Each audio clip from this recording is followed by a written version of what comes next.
Hello and welcome to Chapter 5's chat on the origin of the solar system. Here we're going to discuss how the planets formed. We will talk a little bit about the formation of the sun, but restrict it mainly to the origin of the planets because we talk about star formation later on in the semester. In any case, let's start. First, we need to talk a little bit about the composition of our solar system because this goes a long way to explaining or supporting some of the theories about the solar system's origin. There are two different types of planets. First are the terrestrial planets. They're called terrestrial planets because in many ways their composition is similar to that of the Earth. They formed close to the sun. They're mostly made out of rock and metal. And in comparison to the outer planets, they have a much higher density. The outer four planets are the Jovian planets, and Jovian means Jupiter-like. They form far from the sun. They're composed mostly of hydrogen and helium, although Uranus and Neptune have a very large water and ammonia content. And in comparison to the terrestrial planets, they have a much lower density. Now again, starting with the terrestrial planets, the Earth-like planets, we know them as Mercury, Venus, Earth, and Mars. Sometimes the moon is considered to be in the category of terrestrial-like objects. However, the moon is not a planet because it does not orbit the sun. Terrestrial planets, again, are the four innermost planets. The planets orbit close to the sun. And in fact, in this location, left unprotected, most volatiles would vaporize. This includes the ices and other light materials. So looking at the orbits of the inner planets, we see Mercury orbits very close to the sun, about 1/3 of an astronomical unit. Venus orbits about 2/3 of the way from the sun. Our Earth orbits 1 astronomical unit. That's what the unit is based on. And finally, Mars is about 1/2 astronomical units. Both Mercury and Mars are somewhat elliptical. I should say their orbits are somewhat elliptical, or what we say we call eccentric, meaning that they're more oval than the orbits of Venus and Earth. Venus and Earth tend to be less eccentric in their orbits and therefore more circular. Comparing the masses of the terrestrial planets, Earth and Venus are very similar in mass. Venus is only about 20% less massive than the Earth. However, when we look at Mars and Mercury, Mars is 1/10 of the mass of the Earth, and Mercury is only about 5.5% of the mass of the Earth. So, we have the two large terrestrial planets, Earth and Venus, large with respect to the other two, Mercury and Mars, which are considerably smaller. The interior of all the terrestrial planets is basically a 3-part structure, although these parts can be broken into smaller structures. But each consists of a metal core, primarily made of iron, a small amount of nickel, perhaps some sulfur, and some other materials. A mantle dominated by iron and magnesium and some silicate, and then a light crust dominated by silicate rock. Again, looking at the interior, the cores of the terrestrial planets vary quite a bit. The cores by weight depend on the individual planet. Mercury by far has the largest core for its size. Our thinking is now that while it was originally thought to be completely solid, it might be partially liquid. Earth we know to have a solid core and a liquid core, the liquid core being the outer core, and we're not so sure about Venus and Mars. The mantles of all these planets is dominated by olivine, which is a mineral, which is basically iron silicate and magnesium silicate. This mineral is largely near the crust, and then we tend to get perovskites near the core, and these tend to be iron oxides and magnesium oxides. There might also be other things such as spinel, which incorporates magnesium and aluminum oxide. Now, of course, as you go deeper, the density is going to be greater, just that the denser material tends to sink, the lighter material is more buoyant and it rises to the surface. So during the formation of these planets, all these planets developed crusts. When we look at them, the crusts are all composed of some silicate rock.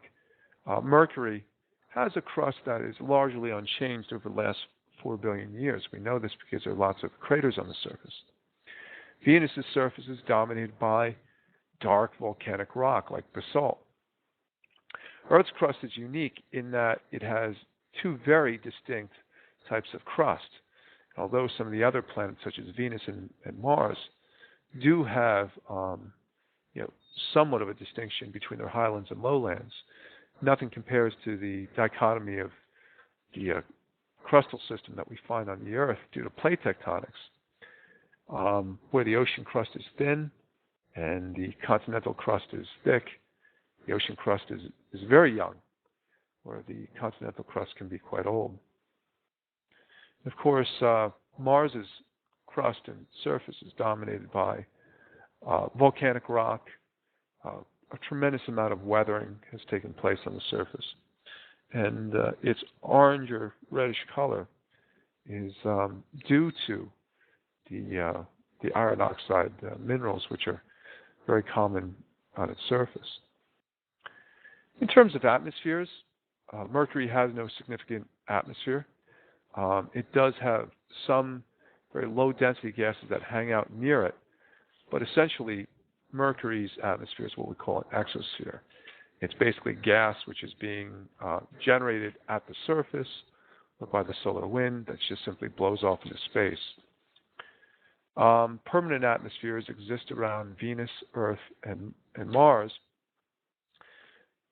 Venus has an atmosphere at 90 times the pressure, 100 times the density of the Earth. It's dominated by carbon dioxide. Mars has an atmosphere about 1/100th the density, and it is also dominated by carbon dioxide. With the Earth, most of the carbon dioxide has been incorporated into carbonate rocks. So while it has an atmosphere significantly less dense than Venus, again, most of the atmosphere has been incorporated into geological features. It is still significantly more dense than Mars. The atmospheres of the planets play a role in terms of greenhouse effect. The greenhouse effect on Venus is extreme. Venus is basically experiencing a runaway greenhouse effect, where its temperatures at the surface are hot enough to melt tin. Earth has a perfect greenhouse effect, at least by our standards, because while it is being enhanced by industrial pollution, it is able to keep temperatures favorable for life. It's the only planet with water in vapor, liquid, and solid form existing simultaneously. The terrestrial planets don't typically have moons. The Earth does have a significant moon, and we think this moon was created by a collision between a large planetesimal and a very young Earth. The moon's about 27% of the radius of the Earth, but it's only about 1.2% of the mass. It means it would take about 80 moons to equal one Earth. While this is small, it really is much more significant than what we see around Mars. Mars does have 2 moons, but we're pretty sure that these orbiting objects, which are extremely small, they really aren't large enough to exert any appreciable tidal effects on Mars. They're probably just captured asteroids that wander too close to Mars. So generally, the terrestrial planets, we don't see, a lot of moons in this part of the solar system. Now, the Jovian planets are very different from the terrestrial planets. Again, we saw there are many common features with the terrestrial planets, we'll see many common features with the Jovian planets, or within the Jovian family. Jovian planets are, of course, the four outermost planets. These planets orbit very far from the sun. The sunlight is weak enough where volatiles, such as gases and ice, can exist without a lot of protection from atmosphere or gravity. And the orbits of the outer planets are significantly further from the sun than the terrestrial planets or the inner planets. You look at Jupiter, which is the closest of the Jovian planets to the sun, and it's 5 times further from the sun than we are. Mars is only 1.5 times further.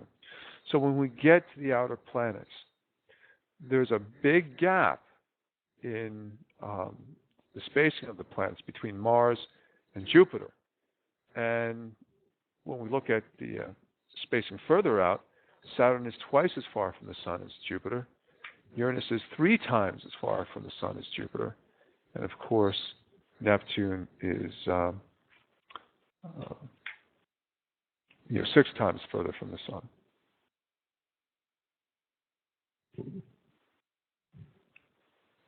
Looking at the Jovian masses, not only are these planets significantly larger in size, they're significantly greater in mass. Really, Jupiter and Saturn are behemoths compared to the terrestrial planets. Jupiter is 318 times greater in mass than Earth. Saturn has 95 times the terrestrial mass. Uranus and Neptune are significantly smaller, but they're still many times greater in mass than what we see on the Earth. They're 14.5 and 17.1 times greater in mass than the Earth. And when we compare them to Mars, that's 145 and 171 times more massive. We compare that to, say, Mercury. Uranus is almost 300 times more massive, and Neptune, just doing the math, is about 340. The interiors of the Jovian planets are dominated by hydrogen and helium. For Jupiter and Saturn, they're so massive that the hydrogen and helium actually becomes metallic. Uranus and Neptune also have a great deal of hydrogen and helium. However, unlike Jupiter and Saturn, they actually have a large mantle of water, ammonia, and methane. We're not sure if these are in liquid form or in ice form, but all 4 planets do have rocky mantles. With Jupiter and Saturn, it'll be interesting to find out. We do have a probe called Juno headed for Jupiter. This will help determine whether or not the core incorporates some of these ices within the rocky material, or whether the core is differentiated into a rocky metallic center and a icy outer core. But again, the primary difference is you see that most of the mass of the terrestrial planets is composed of metals and rock. When we look at the Jovian planets, most of their mass is dominated by gases such as hydrogen and helium.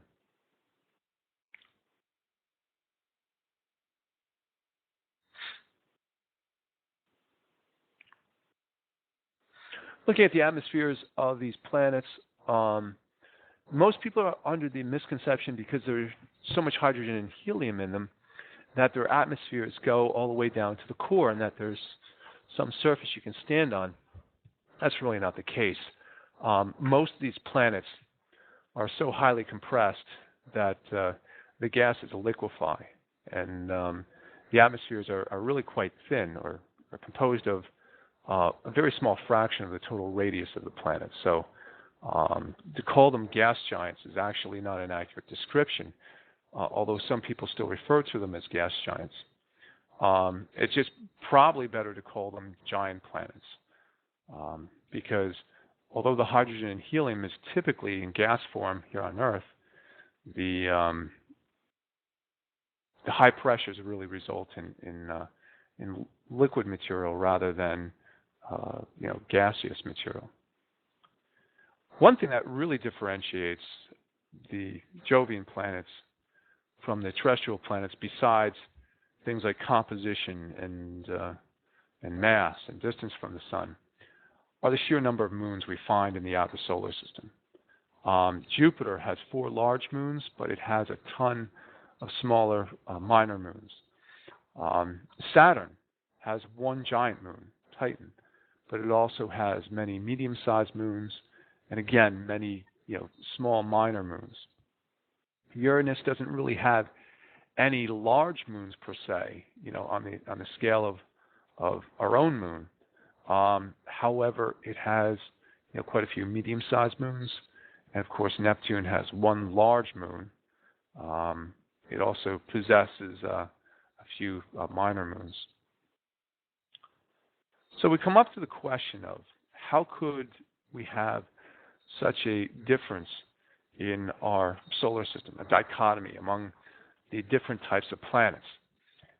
Why do we have these terrestrial planets, which are dense, small, and lack the volatiles that we see in the Jovian planets? And this really points to a clue about the formation, and it really does say to us that perhaps the terrestrial planets formed in a hot environment where only rock and metal could survive. Yes, they do have atmospheres composed of volatiles, but most of this was outgassed from the rocky and metallic material. And it shows us that the Jovian planets formed out where volatiles could survive, where water could form ice, and Jovian planets were able to grow to immense sizes. So, this is, very significant in terms of,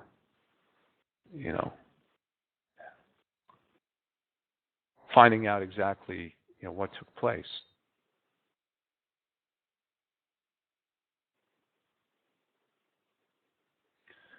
Now, one of the early theories about the origin of the solar system came about the same time as the theory that we currently have. Our current theory is that a large collection of gas and dust collapsed to become our solar system. But competing theory was a catastrophic theory, or I should say competing theories were these catastrophic theories, where the basic idea was the sun existed long before the planets, and the planets were sort of this rare thing in our universe. We could see many stars up in the sky. We weren't aware that any of these stars had planets, so it was thought that this solar system was sort of a rare oddity in the universe. So the idea was the sun existed long before the planets, but some catastrophic event blew material off the surface of the sun. This material condensed to form the current planets that we have in the solar system. Now, initially, it was thought that a comet crashing into the sun was responsible for blasting this material into orbit. This was at a time where astronomers were well aware that the atmosphere and coma of a comet could be huge, and the tail could have tremendous length. So the volume of a comet was thought to be just tremendous. However, we now know today that comets are really insignificant pieces or chunks of matter when we compare them to planets, and especially the sun. While the comet's tail and the atmosphere itself can be of tremendous size, the nucleus of the comet, the solid material, is perhaps only a couple miles across for even the largest comet. So the problem with this theory is that a comet, the nucleus, the solid material, would never be able to affect the sun in such a dramatic way. In fact, comets crash into the sun all the time. And I shouldn't say they crash, they vaporize before they even get near the sun. So, such a mechanism was realized to be really not feasible. Later on, this catastrophic theory was modified to have instead a star crash into our sun, or a star graze into our sun and rip the material off that way. And, again, the idea here was that our sun existed before the planets, and that this event led to the creation of the solar system, or at least the planets and everything else around the sun. The main problem of this is that the amount of angular momentum that has to be transferred to this material is too great. And if material were ripped off the sun, generally it would just fall back into the sun. If you had an event that's great enough to transfer enough angular momentum to this material, it would most likely destroy the sun. So even if the angular momentum problem could be solved, we now know today that stellar collisions are very, very rare. We do see some stellar collisions in the very dense parts of our Milky Way, in the nucleus of the Milky Way, or in globular clusters. But in our region of the galaxy, we're in the galactic disk, we've never seen stars collide. And I'm not aware that there's any evidence that stars outside of binary systems ever collapse in regions like our disk. You do get collisions of dead stellar remnants, such as neutron stars, but for a star like our sun, it just doesn't happen. Now, the other type of theory, and some of these theories actually came before the catastrophic theory, was this idea of co-formation. The idea that prior to our solar system, the raw materials were there, but our sun was not, and that both the sun and the planets formed from the same material. And this first started out as what's called the solar nebula hypothesis. It was proposed by two people independently. First, it was proposed by the German philosopher Immanuel Kant, and he basically sketched the idea together where these glowing clouds in space were the source of the material from which the solar systems would form. The French mathematician Pierre Laplace investigated this problem more analytically and was able to prove that mechanically, at least, it was possible. Now, it basically says again, solar system starts from a large cloud of gas and dust. That the cloud contracts, that angular momentum of the cloud causes it to spin faster as it flattens out, and that most of the material falls into the sun, but the flattened disk left around the sun is the one that forms the planets. Today, we've improved our theory, and we've done this by actually observing other young stars, and what we see in this image is actually a Hubble image of one of these disks forming around a young protostar. And with experimental evidence, we are able to get a better idea of exactly what's happening. And again, evidence shows us that it's not so much that one cloud collapses to create one system, but rather a large molecular cloud will collapse to form many young star systems, and that planets basically build themselves from small planetesimals, where mergers between smaller objects create larger objects, and eventually these create protoplanets, which grow to full size, form the planet. So we call this the protoplanetary theory. Now, where did this material come from?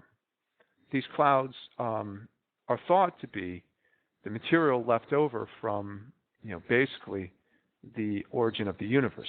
Okay, sometimes we call it the Big Bang. Sometimes the Big Bang is the explosion that happened just before the universe came into existence.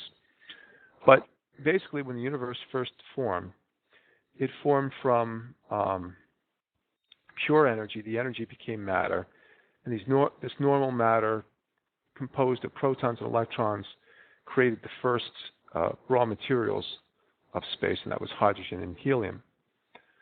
Later on, some of the material was fused into heavier elements by the first stars, but basically when we see these large molecular clouds, this is primarily the stuff that was left over from the beginning of the universe, and also some other contaminants introduced by stars that died long ago. Now here's a view of a molecular cloud, or at least a piece of the molecular cloud. I believe this is the Eagle Nebula. And these large clouds of molecular hydrogen and helium contain a bit of dust and are light years across. The dust grains are basically made of everything heavier than helium. And of course, the gases not only include hydrogen and helium, they also include things like oxygen and nitrogen. The Orion Nebula is an excellent example of one of these stellar nurseries. It is a large cloud of glowing gas and dust. It's actually part of a much larger system of molecular clouds. But the Orion Nebula currently is creating many young star systems. And we can see these with the Hubble Space Telescope and other infrared telescopes. Now, we need an event to trigger the collapse of one of these clouds. Now, during the collapse, clouds will often fragment into smaller clouds. We think that our own solar system was triggered by the death of a nearby massive star. That when it went supernova, the pressure waves from the exploding star passed into a molecular cloud and either accelerated the birth of stars or triggered star formation. As the knots of material collapse again, they all start with a slight rotation. I mean, it's just random dynamics that have some clumps rotating one way, some clumps rotating another way. Now, as the cloud fragments collapse, they begin to rotate faster and faster. Eventually, we get a protostar at the center. In this case, it was the protosun, and most of the material does fall into the sun. However, quite a bit of material still remains in the disk.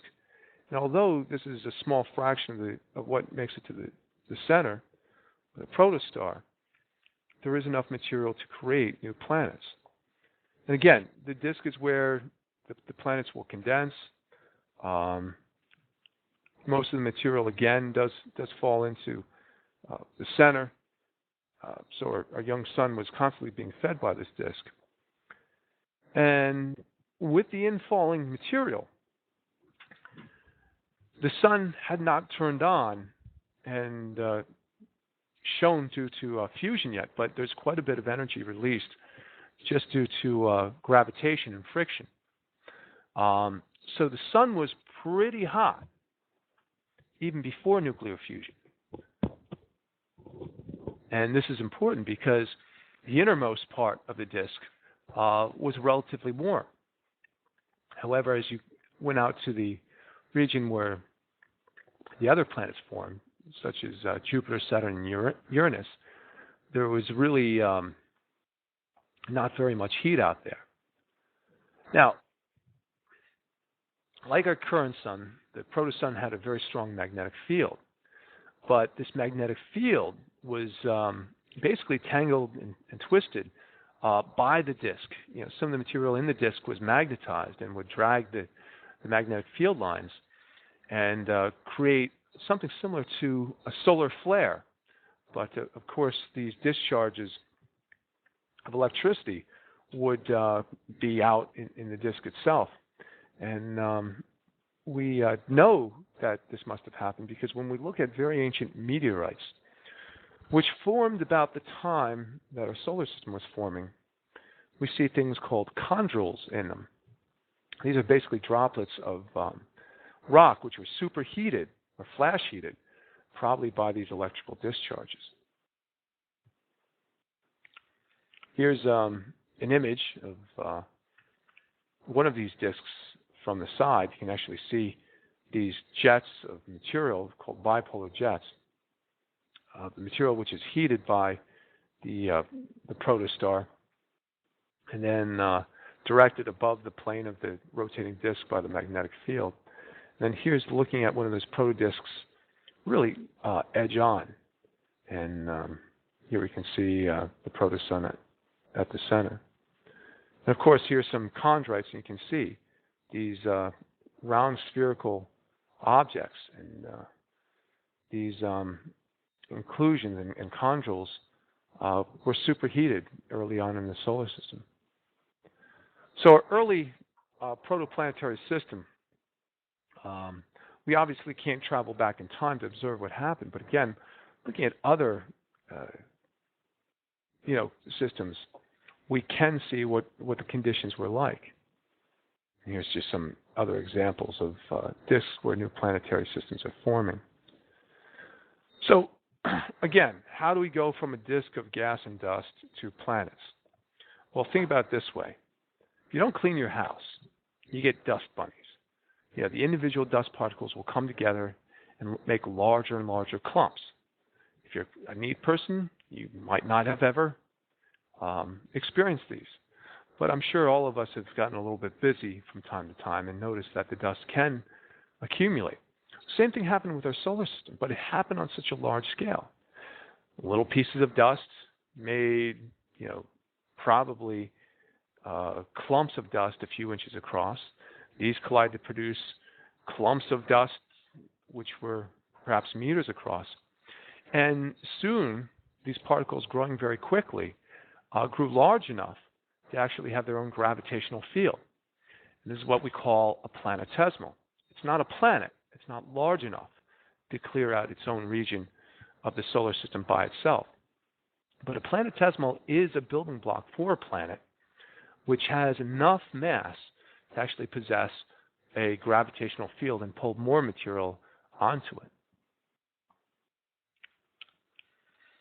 Eventually, as the planetesimals merged to make bigger and bigger objects, a dominant object would begin to take over a region. This would be a protoplanet.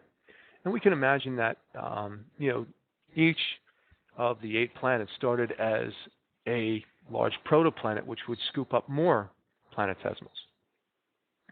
One of the problems with growing planets is the sun is also growing, but also evolving. So it really is a race against time. The planets have to grow large enough, fast enough, such that the material is not going to be swept out when the sun begins nuclear fusion and the solar wind becomes strong enough to clear up the remaining gas and dust. So the gas and dust has to be accumulated into planets and planetesimals very quickly, or the sunlight or starlight will clear out the material and planet growth will stop. We actually see some of these old disks which have been cleared out by other planets. Here we see the star HR 4796A. And although this star is only a few million years old, we can clearly see that the disk around the star is now a ring because, again, when that star turned on, its wind became strong enough to sweep out the materials so new planets wouldn't form.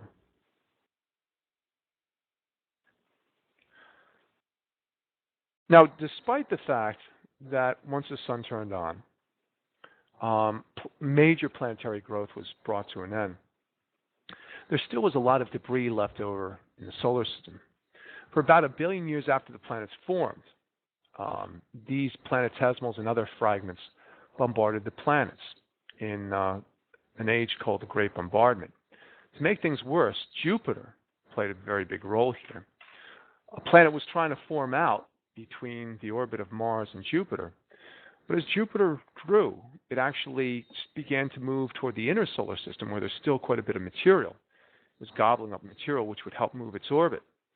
And in the process, it disrupted this planet which was trying to form beyond Mars.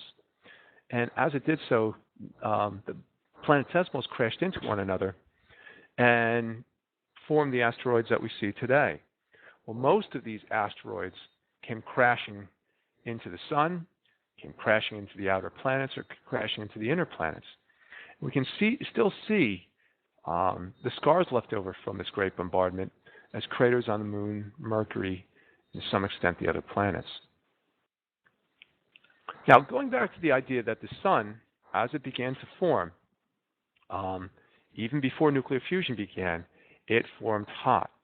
And if we predict what the temperatures would have been at the location of the different planets, we see that at the location of Mercury, temperatures were very high, about 1400 degrees Kelvin.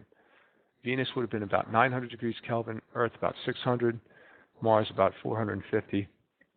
But no, Jupiter is much colder, about 175 degrees Kelvin, or basically almost negative 200 degrees Celsius.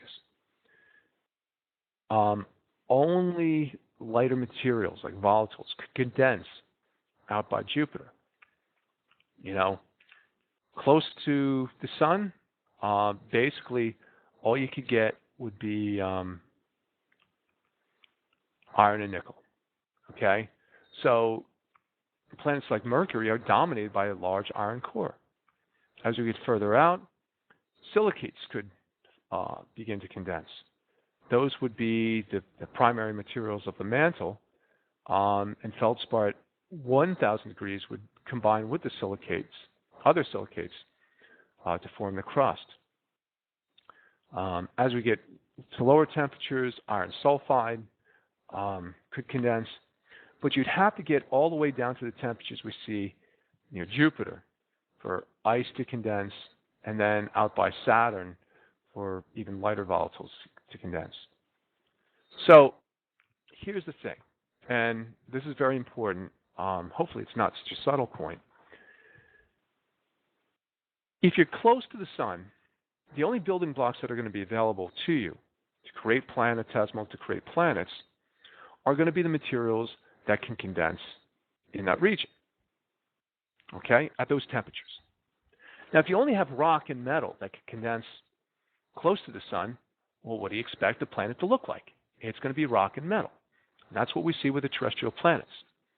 The problem was, if we look at this graph of relative abundance, there's very little rock and metal contained within these nebulae, or these molecular clouds. So the planets forming close to the sun, without a lot of material to build them, are going to be small. However, out by Jupiter, we can imagine that the planetesimals were more plentiful and probably grew much larger because water is, many times more abundant than rock and metal. So the giant planets may have initially grown from this abundance of lighter volatile materials and grew to such a size that they were able to actually gravitationally hold on to even lighter materials such as hydrogen and helium. Now, let's stick with the terrestrial planets first, because I'm going to go back to the Jovian planets and see that their creation is a little bit of a mystery to us, although we're getting a little bit better about understanding what happened. But basically, there are two different models for terrestrial planet formation. And I guess that's not really fair, because maybe terrestrial planets are somewhere in between, sort of a hybrid. The idea of homogeneous and heterogeneous accretion. The idea of homogeneous accretion is all the material condenses together, and that basically the planetesimals would differentiate with metal cores, heavy rocky mantles, and crusts on the surface, and these would collide to create the planets. Heterogeneous accretion was the idea that the iron and nickel cores formed first, the mantles formed next, and then the crust formed last. We're probably closer to the homogeneous accretion model in terms of favoring things, because we think that the planets grew so quickly that the planetesimals being hot enough, probably differentiated first and then collided to form the planets. Now, again, looking at the stages of evolution for terrestrial planets, initially the planet has to differentiate. The heavier materials have to sink to the center, the lighter materials rise to the top. This idea is that they don't form completely, heterogeneous, that the core is not formed first, then the mantle, then the crust. That they do differentiate while they're young, and radioactive heating at the beginning of the solar system would have made the interiors exceptionally hot. Differentiation, again, probably happened when the planet was still accreting matter. And as the planetesimals merged, their cores would sink toward the center and the lighter material would rise to the surface. And again, we can see that most of the heavy material has accumulated in the center and the lighter material has risen to the top. Now, once the planets were fully formed, at least the terrestrial planets, they probably all looked similar to the Moon and Mercury. They really didn't have significant atmospheres at this point because constant collisions with asteroids and other bodies were constantly vaporizing any of the volatiles and blowing it off into space. Now, Mercury, Mars, and the Moon possess a lot of these craters, which formed on their surfaces very early on. However, Venus and Earth have changed their surfaces, Earth through plate tectonics, Venus through volcanism. So we don't see these impact craters as much. After the craters formed, many of the larger impacts were flooded with magma, a combination of interior heating and heat from collisions, plus a differentiation where the lighter materials would come to the surface, caused the lowest areas to flood with magma. And we see this on a lot of the terrestrial planets. We even expect water to flood the lowlands eventually when the atmosphere is cool to a low enough temperature that it can rain. And of course, Earth is dominated by a surface covered with mostly water. Mars might also have formed oceans, but at least we know that we did have some surface water on Mars because of the erosive features that we see. Venus, we don't know. I mean, it might have been cool enough at one time to rain, and we're fairly certain that it should have been cool enough, but all those features have been erased by volcanism since. And of course, the atmosphere is overheated.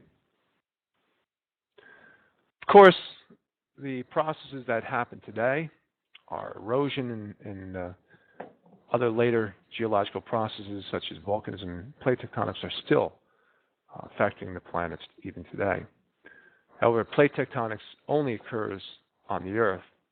It might have started a little bit in Venus, it might have started a little bit in Mars. We think that plate tectonics is only active in the Earth. So those are the terrestrial planets, and that's how they formed. We're pretty confident of this model. Everything that we see seems to support this model. So there aren't a lot of questions that we have concerning the fundamental principles behind terrestrial planet formation. It's the Jovian planets that we have a problem with. Jovian planets are basically a mystery because of their large concentrations of hydrogen and helium.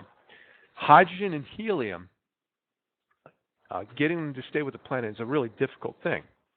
You need enough gravitational pull to hold on to the hydrogen and helium because naturally these gases just want to float away into space.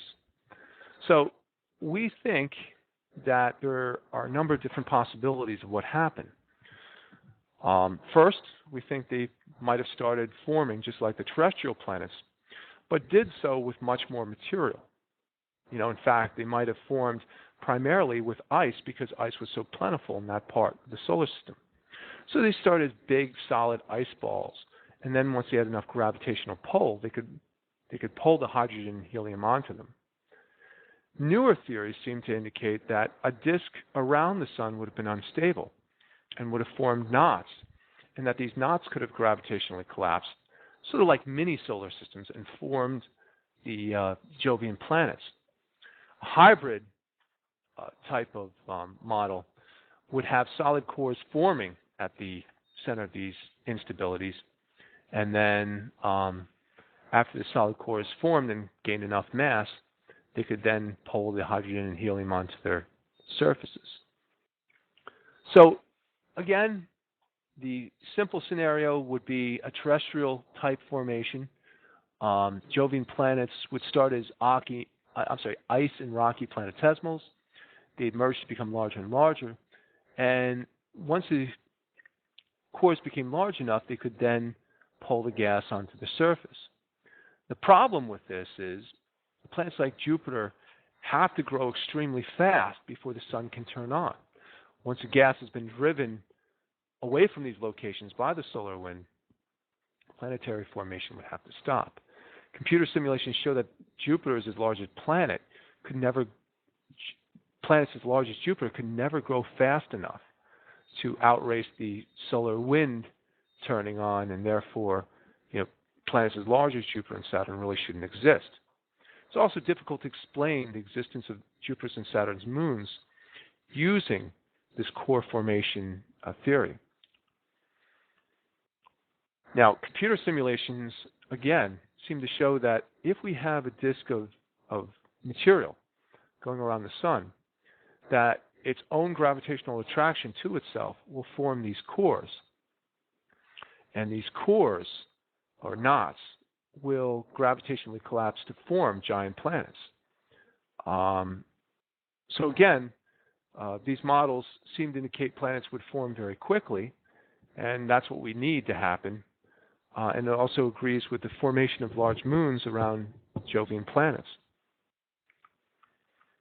Uranus and Neptune probably are closer to forming like terrestrial planets, in that they're not as large as Jupiter and Saturn, so they would probably need a core of ice to form first. In fact, we see mantles of ice in these planets. So Uranus and Neptune may have formed more like terrestrial planets than the disk instabilities that we saw in Jupiter and Saturn. But we also think that Uranus and Neptune may be smaller because, being on the outer edge of our solar system, they might have been exposed to very intense starlight from nearby massive stars, which would have eroded their atmospheres. So Uranus and Neptune may be smaller just because it grew in a less dense part of the disk, but they may also be smaller because other stars within the large disk may have eroded their gas away into space, making them much less massive. And again, ultraviolet light from massive stars is devastating to hydrogen and helium gas trying to make its way to the planet. Ionizes this gas and causes it to become very hot, and therefore erodes any atmospheres that are trying to form. And again, you look at the interiors of these planets, we can imagine that Jupiter and Saturn form mainly from just a knot in the gas. They're almost all hydrogen and helium, whereas Uranus and Neptune do have quite a bit of hydrogen and helium, but also have quite a bit of materials such as water and ammonia, and this would be what we would expect if they started with icy cores. Finally, the debris of the solar system. Pluto and the other Kuiper Belt objects, the asteroids and even the comets, were probably just material left over from the disk that never made it into the planets. They're chunks of broken planetesimals that just never got their act together to form a planet.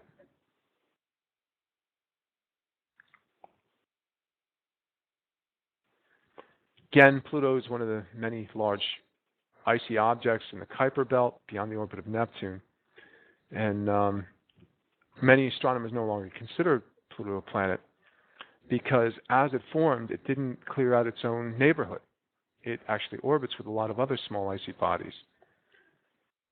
Asteroids, as we said earlier, probably formed when Jupiter grew large in mass and disrupted another terrestrial planet that was trying to form beyond Mars. Finally, comets are icy material, probably debris that tried to form out by the Kuiper Belt, or even further, the Oort cloud. And again, this is just the debris left over from when the solar system formed. So in summary, we believe that the solar system formed from a cloud of gas and dust, and as a nebula. Most of the material in the knots that eventually formed our solar system ended up in the sun. The inner planets formed close to the sun where it was hot, so they're composed of rock and metal. The outer planets formed further from the sun where large amounts of gas could be accumulated, and therefore they could grow to a much larger size. Again, the most common material in the solar system, in the universe, is hydrogen and helium. Why don't we see them in the terrestrial planets? It's just too hot. In our region, it's too hot. So our planets could never have accumulated these large amounts of gas. But in the outer planets, they could grow to huge size because it was cold enough out there. And finally, the Kuiper Belt, asteroids, comets, are just all the debris that's left over from the formation of the solar system. Okay, that's it for today's chat, and we will have Chapter 6 going up pretty soon. Chapter 6 is going to be a little bit different. It's going to be composed of two sections, one for the Earth and one for the Moon.